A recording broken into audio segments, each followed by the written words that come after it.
So in 2018, we got to do better, saints. The number 18 in the Bible is symbolic for bondage, but that doesn't mean that we need to remain in bondage. We need to break free of that. If we're saved, we've already been delivered from that bondage. We've already been delivered from the law. We've already been delivered from sin. Amen? So we no longer have the veil blocking us, blocking our vision of Christ, our vision of the glory of the Lord. We're no longer bound. Amen? They used to say, I feel God stretching out in me. All right? We need the Holy Spirit to fill us up on a day. Amen? You can believe in a God to do what's right and to serve him when you know that you are not worthy and that you are guilty of all charges. Come on, somebody. I know that you know that you know that you know. You are not worthy, but God says, I am with you. I will stand here in the midst of this crowd. I will be with you because this was why I came. Because if you just tie something, it's understood that it is a temporary connection. But by nailing it to the cross, by nailing it, you say, I want this to stay here and not come apart. Why do they nail it to the cross? Because he was taking our sins in his body and he took it and he nailed it permanently. Because so many times we rely on what we think we can handle. Oh, I can handle that situation. I can do this. God said, no, I don't want you to do that because you're going to mess something else up if you do that. No, God, I got this. No, I want you to listen to me. God, I got this. God said, you're not being humble. You're not being obedient to me. I want you to listen to me. I'll lead you. I'll help you. Just trust in me. And the baby brother of his brothers to being a warrior. Because the kingship was already in him. Remember, God had already sent Samuel to Jesse's house to anoint him king. He was still a young man. Saul was in the seat, but Jesse had the throne. But David had the throne. Saul was still in the seat, but listen, David had the anointing. The anointing had been passed to David, even though Saul was in the seat. What I'm trying to tell somebody, just because it ain't happened yet, don't mean it's not gonna happen. It's just not your time. If you just wait on the timing of God. I'm gonna tell you why men aren't flocking to church like we should.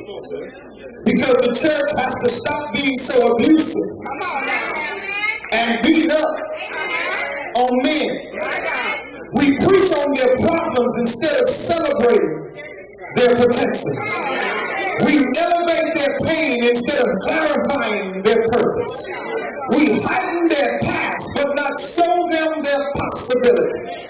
If I didn't know God like I know him for myself, I might not have come to church. Every time you come, they beat up on some man. What some man did to this and what some man did that. Listen, I've learned it takes two. If we're not careful, the church can become an assembly of well-dressed hypocrites, lacking the desire to love me where I am until I get to where God wants me to be. I didn't start off in the pulpit. I started making mistakes in the streets. But thank God somebody in church wrapped their arms around me and said, I don't care what the devil is doing in your life. I'm believing God for your soul. And sooner or later, what somebody said manifested itself in me. I don't care what God is saying to you. Don't ever go anywhere that he's not going with you. You know, I would have suggested, Lord, now what you going to do? If you want us to go to the other side, where you going at? I'm not going unless you're going. And see, the struggle they had, because here's the problem when you go without the Lord, even though you hear a word from the Lord. They were struggling at the oars to get to the other side, to do what Jesus told them to do, but they couldn't. Now, isn't that a dilemma? To know that you got a word from God, but you can't accomplish what that word said. Becomes a tremendously oxymoron when you really look at the fact that I know God told me, but it's not working out like God told me. That's because you missed something in the process of God telling you.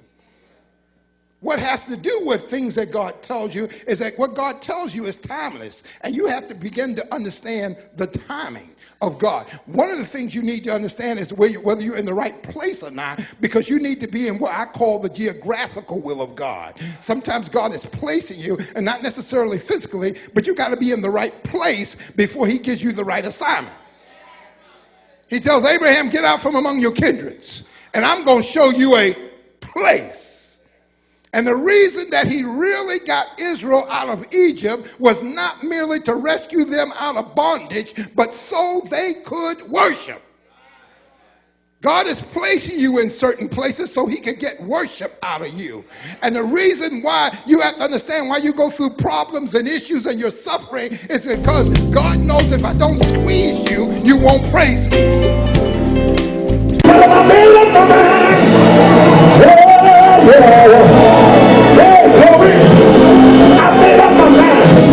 I ain't going nowhere. I'm staying on God. I'm not going to run away. I'm not going to lose. I'm not going to sin. But I'm away on the Lord. I'm going to be a good person. And the Lord is going to strengthen my heart. Wait. I say on the Lord. Wait on the Lord. Keep his word. He will exalt you to the inherit the land. Wait, I say, on the Lord, my soul does wait, and his word, do I hope in the word, the promise is in the word. So God